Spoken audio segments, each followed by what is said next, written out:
The greatest happiness of life is the conviction that we are loved, loved for ourselves, or rather, loved in spite of ourselves. Be as a bird perched on a frail branch that she feels bending beneath her, still she sings away all the same, knowing she has wings.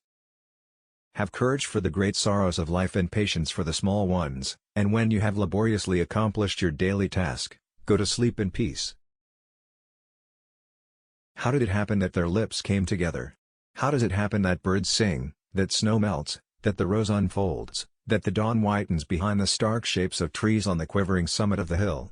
A kiss, and all was said. He, who every morning plans the transactions of the day, and follows that plan, carries a thread that will guide him through a labyrinth of the most busy life. Son, brother, father, lover, friend. There is room in the heart for all the affections, as there is room in heaven for all the stars. Death has its revelations, the great sorrows which open the heart open the mind as well. Light comes to us with our grief. As for me, I have faith, I believe in a future life. How could I do otherwise? My daughter was a soul, I saw this soul. I touched it, so to speak. Nations, like stars, are entitled to eclipse. All is well, provided the light returns and the eclipse does not become endless night. Dawn and resurrection are synonymous. The reappearance of the light is the same as the survival of the soul. In the French language, there is a great gulf between prose and poetry. In English, there is hardly any difference. It is a splendid privilege of the great literary languages Greek, Latin, and French that they possess a prose. English has not this privilege. There is no prose in English.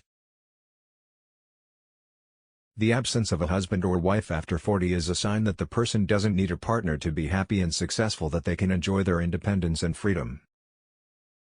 The mountains, the forest, and the sea render men savage. They develop the fierce, but yet do not destroy the human.